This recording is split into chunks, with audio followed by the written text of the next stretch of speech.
आप सभी को जय मसीह की। प्रभु आप सभी को बहुत आशीष दे। मेरे भाई और बहनों, आप सभी से एक रिक्वेस्ट है, प्लीज़ इस वीडियो को पूरा ज़रूर सुनना। ये एक गवाही है, ये प्रभु के दास के द्वारा एक गवाही दी गई है और कहा जाता है कि एक सच्ची गवाही है। परमेश्वर का आत्मा आज आपसे बात करेगा और इस गवाही के द्वारा आप जान पाओगे कि हमें प्रभु यीशु मसीह की कितनी ज़रूरत है और उसके बगैर हमारा जीवन कैसा है। और पहली बात तो ये है कि यीशु ही जीवन है। अगर यीशु हमारे जीवन में नहीं है तो हमारी ज़िंदगी नहीं है। और परमेश्वर का वचन ये भी कहता है कि परमेश्वर ने मनुष्य के सामने चुनाव रख दिया है और उसने कहा है, देख जीवन और मृत्यु की बातें तेरे सामने रखी है, लेकिन मैं फिर भी कहता हूँ कि तू जीवन ही को चुन। और परमेश्वर का वचन ये भी कहता है कि पाप की मजदूरी तो मृत्यु है। मजदूरी का मतलब आप जानते ही होंगे, मजदूरी मतलब कमाना, मतलब परिश्रम करना। अब वो परिश्रम किस प्रकार का है, कैसा नहीं है, मतलब वो परिश्रम गलत है, पाप में है या फिर भले काम में है, पवित्रता के जीवन जीने में है। जैसी मजदूरी करेंगे वैसा ही प्रतिफल मिलेगा, क्योंकि साफ बोल दिया परमेश्वर ने, देख जीवन और मृत्यु की बातें तेरे सामने हैं और तू जिस मजदूरी को चुनेगा वही तुझे प्रतिफल मिलेगा। पाप की मजदूरी तो मृत्यु है और अनंत जीवन की मजदूरी है आज्ञा पालन। अगर हम आज्ञा पालन करेंगे तो हमें अनंत काल का जीवन मिलेगा, पृथ्वी पर बहुतायत का जीवन, आशीषित जीवन और स्वर्ग में अनंत काल का जीवन। तो इसी के तौर पर परमेश्वर के वचन के द्वारा जो ये गवाही है, क्योंकि इसमें एक ऐसी परिस्थिति आई थी इस गवाही में कि सामने मनुष्य के सामने चुनाव रखा था, लेकिन उस मनुष्य ने एक, कहते हैं ना कि इंसान कभी कभी अपने घमंड में रहता है या कभी कभी जानकर भी अनजान बन जाता है या सच को देखने के बाद भी उसको समझ नहीं पाता है, या दूसरी बात अपने ऐशो आराम में इतना खो जाता है कि परमेश्वर के वचन को इज्जत ही नहीं दे पाता है। लेकिन जब ठोकर पड़ती है इंसान को तो शायद वो फिर दोबारा समझ जाए, लेकिन बहुत से ऐसे थे, मैं फिर से कहता हूँ कि ठोकर खाने के बाद जिनको मौका नहीं मिला। तो ये कुछ ऐसी ही गवाही है, तो प्लीज़ इसको ज़रूर सुनना। गवाही है, कहा जाता है कि नाइजीरिया के किसी व्यक्ति की गवाही है। एक परिवार था, उस परिवार में एक बहन थी, मतलब एक माँ थी, वो प्रार्थना वाली लेडी थी, प्रार्थना किया करती थी, चर्च जाया करती थी, प्रभु के नाम पर विश्वास करती थी और सत्य ने, परमेश्वर की आत्मा ने उस बहन को आज़ाद कर रखा था और प्रभु में बहुत लीन रहती थी और सच्चाई खराई पवित्रताई में चलने की कोशिश करती थी, परमेश्वर की आज्ञा का पालन करने की कोशिश करती थी। बहुत अच्छा जीवन रहा। तो कुछ ऐसा हुआ, उस पूरे परिवार में, उस बहन के पूरे घर में एक बेटी थी। वो बेटी विश्वास नहीं करती थी, बेटी ऐशो आराम में थी, गलत और गंदे काम में थी और दोस्तों के साथ रात रात भर आना, पार्टीज करना और उल्टी सीधी हरकतें करना, अपनी इच्छा को पूरा करना, परमेश्वर की आज्ञा का पालन ना करना, वरन अपनी माँ तक को उल्टा सीधा बोलती थी, सुनाती थी। जब उस बच्चे की माँ कहती थी कि बेटा यीशु मसीह से प्रार्थना कर, वो भला है, वो प्यार करता है, देख तू गलत संगति को छोड़ दे, ऐसे मत कर वैसे मत कर, मतलब उस लड़की ने अपनी माँ की आज्ञा को भी तुच्छ जाना और यहाँ तक कि परमेश्वर की आज्ञा का भी पालन अच्छे से नहीं कर पाई और मतलब परमेश्वर के वचन को तो एक्सेप्ट ही नहीं किया। मतलब मुंह पे बेइज्जती करने वाली बात थी।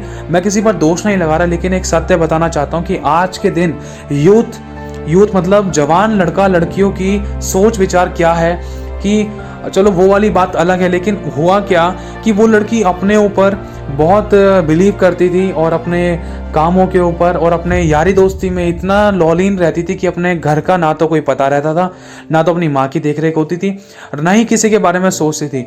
अपने इंजॉयमेंट को लेकर खुलेआम जीती थी और कोई रोक टोक नहीं थी उसकी लाइफ में, कोई रोकने टोकने वाला नहीं था। अगर कोई रोकता टोकता तो उसी को सुनाने वाली बात थी।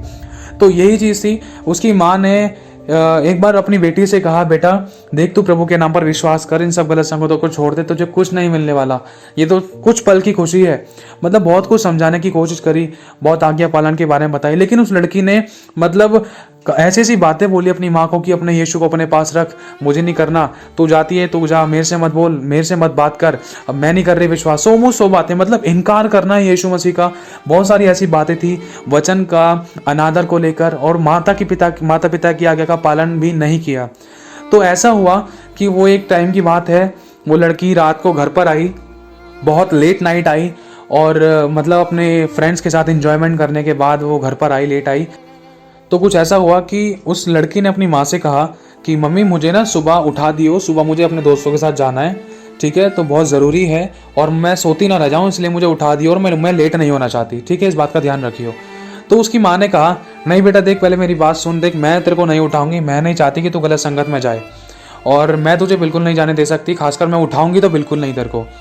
और देख मैं प्रभु की आज्ञा का पालन करती हूँ, बस मैं तेरे से इतना कहती हूँ, प्रभु के वचन पर चल, प्रभु की आज्ञा का पालन कर और गलत संगति से दूर हो जा, बुराई से नफरत कर और पापों से नफरत कर, पापों से तौबा कर। तुझे नहीं पता तुझसे कितनी बड़ी बड़ी गलतियाँ हुई हैं, तूने कितनी बड़ी बड़ी परमेश्वर की आज्ञाओं को तोड़ा है, तूने मेरी बात को भी नहीं माना है और तेरा बिहेव कितना बदलता जा रहा है तुझे खुद नहीं पता है। तो मतलब बहुत सारी बातें उसकी माँ ने बोली और ऑन द स्पॉट उस लड़की ने अपनी माँ को जवाब दिया और उसने कहा देख तू नहीं उठाएगी ना, कोई बात नहीं, मेरे दोस्त ही खुद आकर मुझे उठा लेंगे। तो फिर मतलब उसने लड़की ने अनादर किया परमेश्वर के वचन का, और मतलब परमेश्वर की आज्ञा तो यही है कि अपनी माता पिता की आज्ञा का पालन कर। तो कुछ ऐसा हुआ, फिर वो लड़की अपने रूम में जाकर चली गई और उसकी मम्मी बहुत रो रही, बहुत परेशान थी और वो प्रार्थना में बैठी। तो उसके बाद हुआ क्या कि वो लड़की मतलब सो गई, सोने के बाद उसकी माँ ने तो उसको नहीं उठाया सुबह, लेकिन उसके दोस्त आ गए घर के बाहर उठाने के लिए, और उठाने के बाद वो लड़की उठी, उस जल्दी से तैयार होके वो जल्दी से जल्द निकलने को हो रही थी।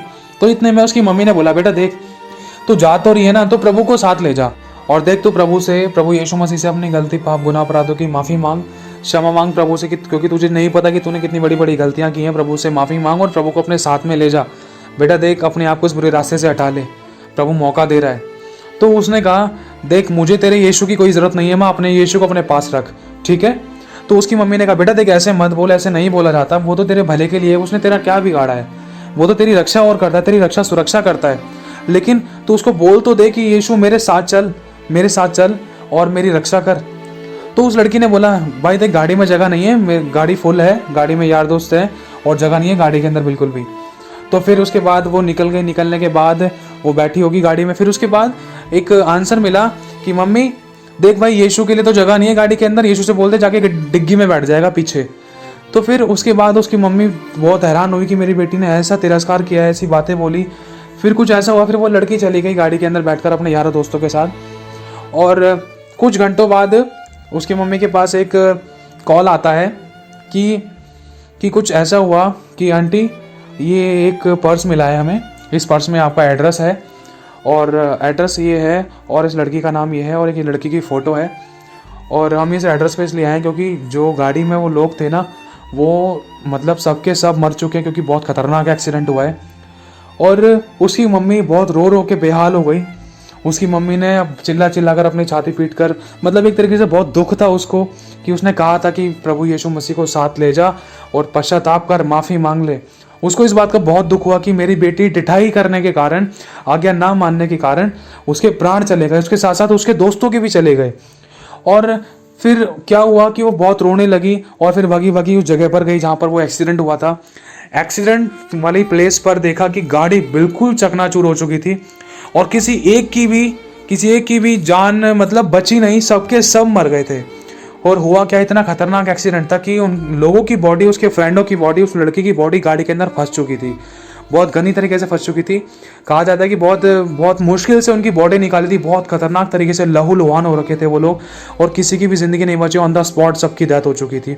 और गाड़ी आगे से पीछे से सब जगह से अच्छे तरीके से चूरा हो चुकी थी और वो गाड़ी बिल्कुल भी रिन्यू और मतलब न्यू हो ही नहीं सकती थी, रिबिल्ड भी नहीं हो सकती थी, उसको दोबारा से बनाया भी नहीं जा सकता था। इस तरीके से उस गाड़ी का एक्सीडेंट हुआ था और कोई बचने के चांस भी नहीं थे। तो जब वहाँ पर इन्वेस्टिगेशन हुई, मतलब जब वहाँ पर जांच पड़ताल हुई गाड़ी को लेकर, जब पता चला डिग्गी कैसे न कैसे करके टेढ़ी मेढ़ी करके हल्का फुल्का खोल कर देखा और जांच पड़ताल करी उस गाड़ी की, तो जांच पड़ताल करने के दौरान है ना सारे लोग चौंक गए, बहुत हैरान हुए, क्योंकि कैसे न कैसे करके उस डिग्गी को खोलने की कोशिश करने के बाद अचानक जब लोगों की नज़र पड़ी तो बहुत हैरान होने के कारण ये था कि उस डिग्गी में ना 2 अंडे की ट्रे पड़ी हुई थी और अंडे की ट्रे बिल्कुल भी टस से मस नहीं हुई थी। मतलब गाड़ी की हालत बिल्कुल चूरा हो चुकी थी लेकिन अंडे की ट्रे टच से मस नहीं हुई थी, एक भी अंडा नहीं फूटा था, कोई भी अंडे में कोई प्रॉब्लम और स्क्रैचेस वगैरह नहीं आए थे। तो इस बात से ना उसकी माँ चौंक गई, ऐसा क्यों हुआ, ऐसा कैसे हो सकता है। सारे लोग हैरान हो गए कि गाड़ी अपनी पोजीशन से बिल्कुल हट गई और लोग ऑन द स्पॉट मर गए। गाड़ी का आगे वाला पार्ट मतलब इतना खतरनाक तरीके से एक्सीडेंट हुआ था कि मतलब चूरा हो चुकी थी, कोई बचने के चांस नहीं थे किसी के। और इतना तगड़ा धक्का था कि अंडे की ट्रे तो चटक जानी चाहिए थी या गिर जाने चाहिए थे या फूट जाने चाहिए थे, और इतनी गंदी तरीके से जब आगे पीछे से दब चुकी थी तो अंडे की ट्रे कैसे सही सलामत हो सकती है। सारे ये चौक में थे, लेकिन उसकी माँ को मालूम था कि मेरी बेटी ने ना एक बात बोली थी, क्या कि यीशु की ना जगह हमारे पास नहीं है, उसको बोल दे अगर वो आएगा तो पीछे डिग्गी में बैठ जाएगा। तो हमारा परमेश्वर है ना, लिखा है कि जब वो पेड़ पे बैठे पक्षियों की रक्षा करता है, उनकी ज़रूरतों को पूरा करता है, तो वो हमारी रक्षा, हमारी सुरक्षा क्यों ना करेगा। लेकिन आपको शुरुआत में एक बात बताई थी कि परमेश्वर ने जीवन और मृत्यु की बातें हमारे सामने रख दी है। उसमें परमेश्वर ने कहा है कि तू जीवन ही को चुन। जीवन यीशु है, जीवन मार्ग और सत्य है। सत्य परमेश्वर का वचन है और आज्ञा पालन हमें करना है। अगर हमें सत्य चाहिए, अगर हमें जीवन चाहिए, तो पापों का अंगीकार करना है, पश्चाताप करना है। लिखा है पाप की मजदूरी तो मृत्यु है। अगर पाप कर करके इंसान ने अपनी ज़िंदगी खराब कर ली, लेकिन फिर भी वो पश्चाताप नहीं कर रहा है, सत्य की पहचान करने के बाद अगर इंसान जानबूझकर पाप करता है, तो फिर कोई बलिदान बाकी नहीं है। लिखा है इब्रानियों 10:26 में। मैं एक बार आप लोगों के लिए पढ़ देता हूँ। लिखा है क्योंकि सच्चाई की पहचान प्राप्त करने के बाद यदि हम जानबूझकर पाप करते हैं, पाप करते रहें, तो पापों के लिए फिर कोई और बलिदान बाकी नहीं है। हाँ, दंड का एक भयानक बाट का जोना है और आग का ज्वलन बाकी है, जो विरोधियों को भस्म कर देगा। जब मूसा की व्यवस्था का ना मानने वाला 2 या 3 जनों की गवाहियों पर बिना दया के मार डाल दिया जाता था, तो सोच लो कि वह कितने और भी भारी दंड के योग्य ठहरेगा, जिसने परमेश्वर के पुत्र को पांव से रौंदा और वाचा के लहू को, जिसके द्वारा वह पवित्र ठहराया गया था, अपवित्र जाना और अनुग्रह की आत्मा का अपमान किया। मतलब यह है कि परमेश्वर ने हम पर अनुग्रह किया है, जिसके कारण आज हम जीवित हैं। उसकी दया है, उसने हमारे लिए लहू बहाया है और उसकी कुर्बानी हमारे लिए है। लेकिन अगर हम ये सब कुछ जानने के बाद भी अगर हम जानबूझकर पाप कर रहे हैं, तो फिर साफ कह दिया कि कोई और बलिदान बाकी नहीं है, वरन भयानक आग का बाट जोना है और आग का ज्वलन बाकी है, जो विरोधियों को भस्म कर देगा। मतलब यीशु के वचन का विरोध कर दिया। और आगे लिखा है कि और अनुग्रह की आत्मा का अपमान किया। परमेश्वर यीशु मसीह के अनुग्रह से ही आज हम जीवित हैं। अगर यीशु का अनुग्रह नहीं होता, अगर यीशु धरती पर नहीं आता ना, तो परमेश्वर हमें कब का नाश कर चुका होता। वो तो नाश हमें उसी समय करने वाला था परमेश्वर, जब यीशु मसीह को क्रूस पर चढ़ाया गया था। क्योंकि यीशु मसीह के चारों तरफ बहुत सारी पलटनें थी। अगर यीशु चाहता तो सबको नाश कर सकता था। यीशु अगर एक बार एक आज्ञा देता स्वर्गदूतों को, तो एक बार में पूरी धरती तहस नहस हो जाती। लेकिन लिखा है कि यीशु मसीह को जिन लोगों ने क्रूस पर चढ़ाया था, उन्हीं लोगों के विषय में, मतलब सभी के लिए, पूरी मानव जाति के लिए यीशु मसीह ने अपने प्राण त्यागने से पहले एक बात कही कि हे पिता, इन्हें क्षमा कर, ये नहीं जानते कि ये क्या कर रहे हैं। इसी अनुग्रह के कारण आज हम जीवित हैं। और अगर हम उसकी अनुग्रह की आत्मा का अपमान करते हैं, तो ये बहुत बड़ी गलती है, अपने लिए गड्ढा खोदने वाली बात है। इसमें साफ कह दिया प्रभु ने कि जो जानबूझकर पाप करता है, उसके लिए कोई और बलिदान बाकी नहीं है। और आगे लिखा है क्योंकि हम उसे जानते हैं, जिसने कहा पलटा लेना मेरा काम है, मैं ही बदला दूंगा। और फिर यह कि प्रभु अपने लोगों का न्याय करेगा। जीवित परमेश्वर के हाथों में पड़ना बड़ी भयानक बात है। तो मेरे भाई और बहनों, बस मैं इतना कहना चाहता हूँ कि आप कहीं पर भी जाएं और आएं, प्रभु यीशु मसीह के वचन को पहला स्थान दें। चाहे आप आराधना करते हैं, चाहे आप प्रार्थना करते हैं, चाहे आप नॉर्मल विश्वासी हैं, प्रभु यीशु का नाम अपनी जुबान पर जरूर लें और उसको इज्जत से पुकारें, अपने जीवन में आने दें, उसका स्वागत करें, उसको बुलाएं। प्रभु मेरे शरीर, प्राण और आत्मा पर कब्जा करें। जिस पाप के कारण मैं दुख में हूँ, या जिस पाप के कारण प्रभु मैं तुझसे दूर हो रहा था, तेरी आशीषों से दूर हो रहा था, तेरी उपस्थिति से दूर हो रहा था, या तेरे दानों वरदानों से, तेरे प्रेम से, तेरे अनंतकाल के जीवन से दूर हो रहा था, प्रभु जो तूने मुझे दिया, प्रभु ऐसी बुराइयां मेरे जीवन में से आज खत्म कर दे। प्रभु तू मेरे साथ चल, प्लीज लॉर्ड जीसस, प्लीज आप मेरे साथ चलिए। पवित्र आत्मा जी आप मेरे साथ चलिए, एक रिस्पेक्ट के साथ, एक आदर के साथ। क्योंकि लिखा है यदि हम उसे अपना पिता कहते हैं, तो उसका आदर कहाँ है? हम उसका आदर तो करते ही नहीं है। परमेश्वर ने यह भी बोला अगर तुम मुझे अपना स्वामी कहते हो, तो मेरा सम्मान कहाँ है? प्रभु ने साफ कह दिया कि देख, जहाँ जहाँ तू जाएगा, वहाँ वहाँ तेरा परमेश्वर तेरे साथ रहेगा। जिस जगह पे तू कदम रख देगा, वो जगह मैं तुझे दे दूंगा। कब?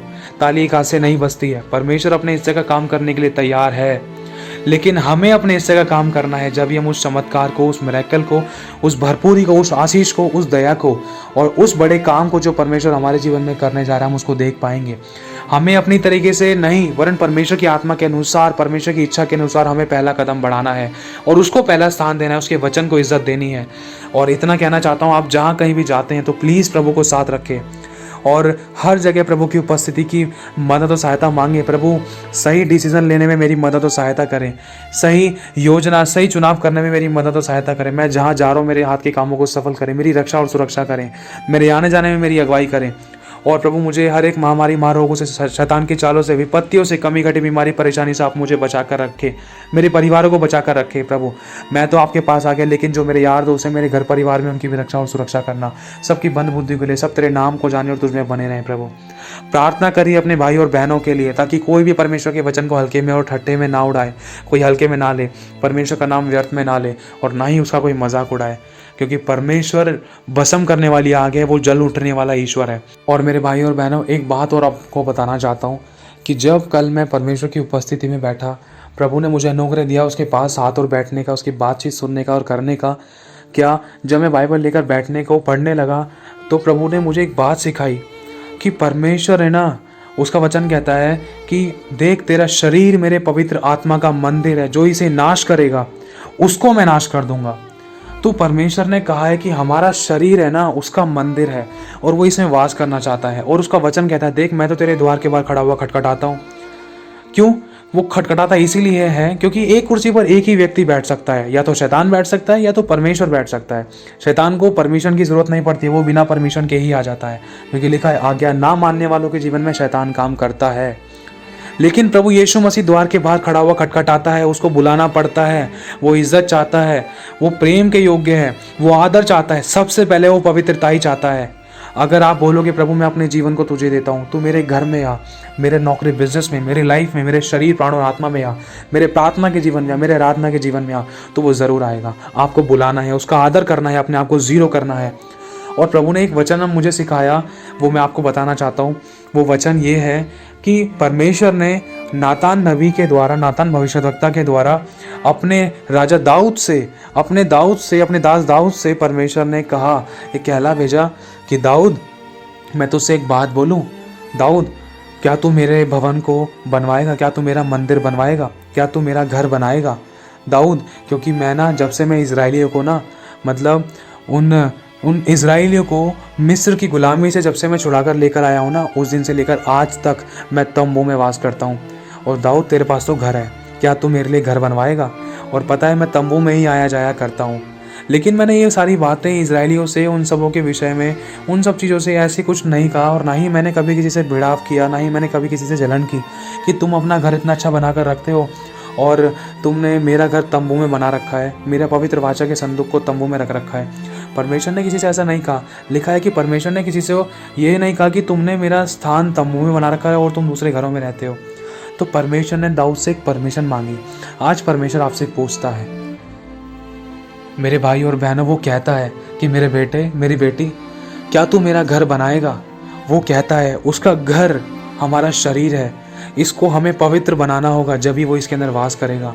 वो कहता है, वो आज खटखटाता है मेरे भाई और बहनों, वो बुलाता है, वो कहता है कि बेटा मेरे पास आ, मैं तुझे वो मश्क बनाऊंगा और जिसमें मैं अपनी महिमा को प्रकट करूं, मैं वो बर्तन बनाऊंगा तुझे जिसके अंदर मैं अपनी महिमा को प्रकट करूं। मतलब अगर हम अपने आप को समर्पित करेंगे तो प्रभु हमें स्वयं अपने लहू से धो के पवित्र करेगा, फिर वो इसके अंदर वास करेगा, वो आएगा और आपको वो अपनी अगुवाई के अनुसार चलाएगा, अपनी आत्मा के अनुसार चलाएगा।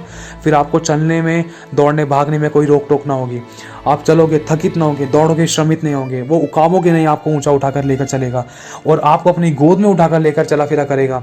अगर बाढ़ें आए तो वो आपको ना डुबा सकेगी, अगर आप आग में होकर जाओ तो आग आपको ना लगेगी, क्योंकि वो आपकी आड़ है। ध्यान रखना, वो आपको रक्षा और सुरक्षा प्रदान करता रहेगा, उसके स्वर्गदूत आपकी रक्षा और सुरक्षा चारों तरफ रखे रहेंगे।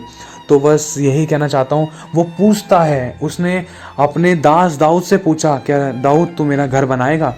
तू तो देवदारों के घर में रहता है, लेकिन देख मेरा तो तंबू, मैं तो तंबू में वास करता हूँ, उसी में आया जाया करता हूँ मैं, कभी भी अगर किसी से बात करनी होती है तो।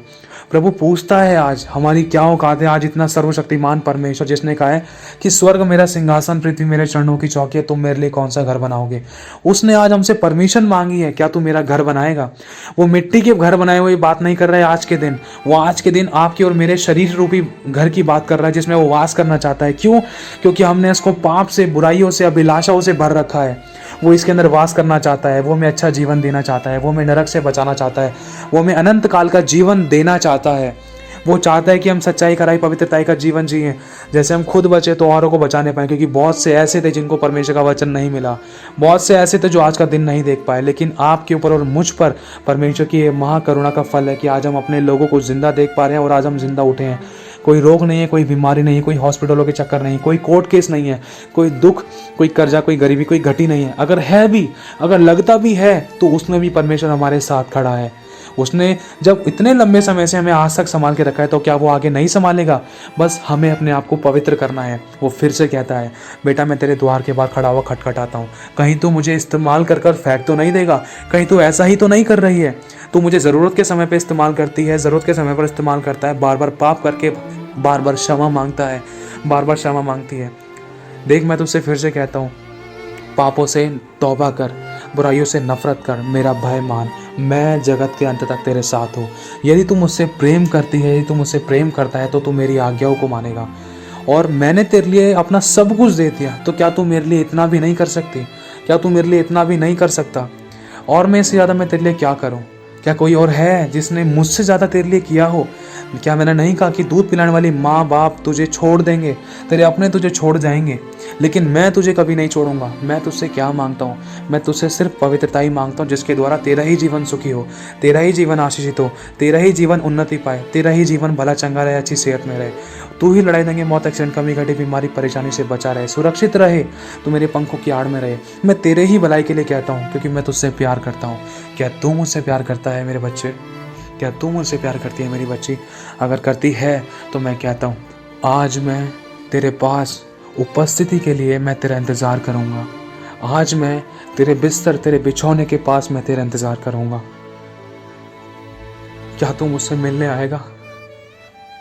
क्या तू मुझसे मिलने आएगी? मैं तेरे पास बैठना चाहता हूँ, मैं तुझसे बातें करना चाहता हूँ, मैं तेरी सुनना चाहता हूँ, मैं तुझे अपनी दिल की बताना चाहता हूँ। क्या तू मेरी सुनने के लिए तैयार है? तू मुझे रोज़ बोलती है, बताती है, बताता है, लेकिन मेरी सुनने के लिए क्या तुम तैयार हो? क्या तुम मेरी बाट को जोड़ने के लिए तैयार हो? तुम अपने दुख और सुख को बताकर, अपनी बातों को बताकर तुम चले जाते हो, लेकिन मेरी कोई सुनने के लिए तैयार है? आज मैं तेरा इंतज़ार करूँगा। यदि तू मेरे बेटा और मेरी बेटी है ना, तो मेरी आज्ञाओं को मानेगा।